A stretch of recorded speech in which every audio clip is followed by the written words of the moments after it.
കണ്ടു കഴിഞ്ഞാൽ ബാക്കിയുള്ള എവിടെയുണ്ട് എല്ലാം ഉണ്ട്. ഇവിടെ ഉണ്ട് ആട്, കോഴിയുണ്ട്, താറാവുണ്ട്, എമുണ്ട്, കുറച്ച് പ്രാവൊക്കെ ഉണ്ട്. പ്രാവൊക്കെ ഉണ്ട് പ്രാവൊക്കെ. ആദ്യം പശു തുടങ്ങിയിട്ട് പിന്നെ എപ്പോഴും ആടും ഇതൊക്കെ വാങ്ങിച്ചത് അങ്ങനെ അതിന്റെ തുടർച്ചയായിട്ട് ഓരോന്നോരോന്നൊക്കെ വാങ്ങിച്ചു നോക്കി ചെയ്യുമായിരുന്നു എല്ലാം കൂടെ. താറാവാകെ ബഹളമാണല്ലോ. താറാവിനെ ഇന്ന് നിങ്ങൾ വരുന്നോണ്ട് ഇറക്കാതിട്ടിരിക്കുക, അല്ലെ 7 മണിയാകുമ്പോ ഇറങ്ങി പോകുന്ന.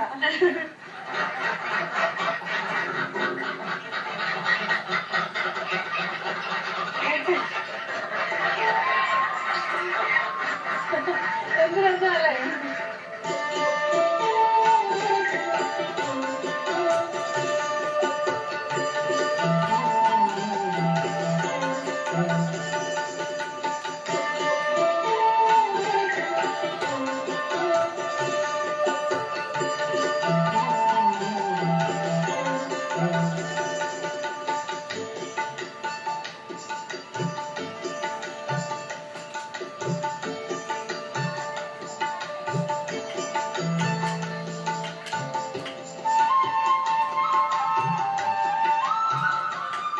എന്റെ ആവശ്യത്തിലല്ലേ എല്ലാം കൂടെ ചാടി ഇറങ്ങി പോകുന്നത്.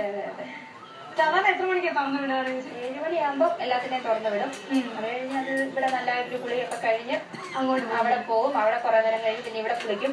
അങ്ങനെ അത് അവിടെ എവിടെയൊക്കെയായിട്ട് കുളിയും ഒക്കെ ആയിട്ട് 3 മണിയാകുമ്പോ തിരിച്ചു കയറി വരും. 3 മണിയാകുമ്പോ തന്നെ വന്നോളൂ. എല്ലാം തന്നെ എല്ലാം തീറ്റ വന്ന് അവിടെ വന്ന് കഴിച്ചു കൊടുത്തു. ആ സമയത്താണ് കഴിക്കുന്നത്. എല്ലാം രാവിലെ കൊടുക്കും. രാവിലെ കൊടുത്തു കഴിഞ്ഞിട്ട് പിന്നെ ഉച്ചയ്ക്ക് 2 നേരമായിട്ട്. അത് ആ കൂട്ടില് 2 പേരും 2 കൂട്ടിലും വേണ്ട പോലെ കയറിക്കോളും. അതൊക്കെ അറിയാം. അത് കൃത്യം അറിയാം എല്ലാം. ആ വെള്ളം എല്ലാം ഒരിടത്തെ കയറുള്ളൂ. അതിനകത്ത് 3 എണ്ണം അരയന്നാണ്. ബാക്കി വിഗോവ എന്ന് പറഞ്ഞൊരു താറാവ്. അതൊക്കെ എവിടുന്നാ അപ്പൊ ഇതിന്റെ കുഞ്ഞുങ്ങളെയൊക്കെ വാങ്ങിച്ചത്? അരയന്നൊക്കെ എവിടുന്ന് തന്നെയാ മറ്റേ വിഗോവ കടിച്ചുരുത്തിന്ന് കൊണ്ടുവന്നതാ.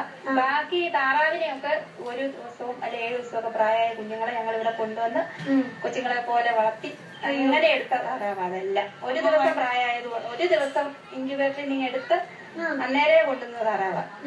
ഭയങ്കരമായിട്ട് പാടുപെട്ടു ഒത്തിരി. കൊച്ചാൻ പറഞ്ഞില്ലേ മഞ്ഞള് വെള്ളമൊക്കെ വായില് നമ്മൾ ഒഴിച്ചു കൊടുത്ത് മരുന്നെല്ലാം കൊടുത്ത് അങ്ങനെ ഒത്തിരി ഇതായിട്ട് എടുത്തതാണ്. നല്ല കഷ്ടപ്പാടുണ്ട്, ഒത്തിരി ഉണ്ട്.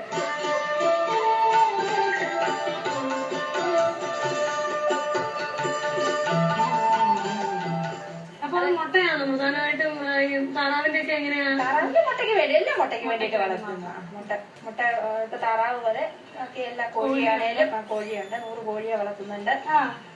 കോഴിക്ക് തീറ്റ കൊടുക്കുന്ന സമയമൊക്കെ ഇതേ രീതിയിൽ തന്നെ? കോഴിക്ക് രാവിലെ ഈ പറഞ്ഞാൽ ഉച്ചയ്ക്ക് 3 മണിക്ക് അവിടുത്തെ പണി കഴിഞ്ഞാൽ ഇങ്ങോട്ട് പോരും. ഇവിടുത്തെ എല്ലാം കയറ്റി എല്ലാത്തിനെയും കയറ്റി ഭക്ഷണത്തിന്റെ കാര്യങ്ങൾ എല്ലാം കഴിഞ്ഞിട്ട് പിന്നെ ഇങ്ങോട്ട് പോരും. അപ്പം ആടും ഇതൊക്കെ പിന്നീട് പശുവിന്റെ കാര്യങ്ങളൊക്കെ കഴിഞ്ഞിട്ട് എല്ലാത്തിനും വാങ്ങിച്ചതും ഇതുപോലെ എല്ലാ കാര്യങ്ങളും ഇത് കഴിഞ്ഞ് ഇറങ്ങുള്ളൂ അതിനകത്തോട്ട്. ബാക്കി എല്ലാം ചെയ്തു 5 മണിയാകുമ്പോ എല്ലാം തീരും. പിന്നെ എനിക്ക് തോന്നുന്നു 2 എമൂലയും കൂടെ വാങ്ങിച്ചിട്ടുണ്ട്. അത് 3 മാസമായപ്പോ നമ്മൾ വാങ്ങിച്ചത് കുഞ്ഞുങ്ങളായിട്ട് വാങ്ങിച്ചു. ഇപ്പൊ 9 മാസമായി. അത്രയായി. എന്നാലും ഇത്ര വലിപ്പം 6 അടി പൊക്കം വരും. 6 അടി പൊക്കം വരും.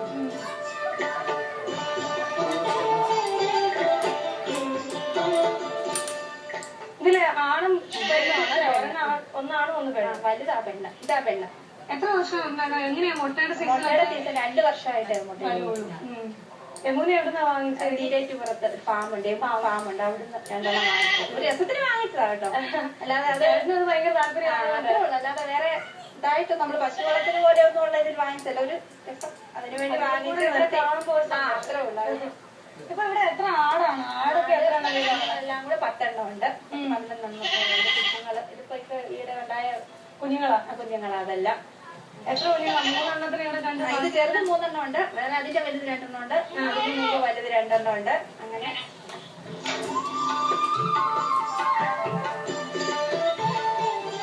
എല്ലാരും രാവിലെ ഇനിയിപ്പോ എല്ലാത്തിനെയും കൊണ്ട് പറമ്പിൽ കൊണ്ട് കെട്ടും. അവിടെ വൈകിട്ട് വരെ അവിടെ നിന്നോളും പുല്ലൊക്കെ തിന്ന്. വൈകിട്ട് ഇതുപോലെ 3 മണി കഴിയുമ്പോ എല്ലാത്തിനെയും കൊണ്ടുവന്ന് ശല്യമൊന്നുമില്ല. ചാട്ടം തുടങ്ങി കഴിഞ്ഞാൽ പിന്നെ ഇറക്കി വിട്ടാൽ ഭയങ്കര ഓട്ടമാണ്.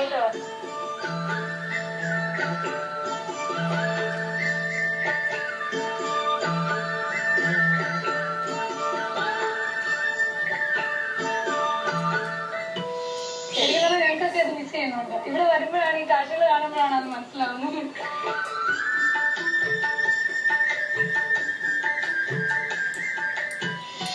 Vaniga, powered by Malabar Gold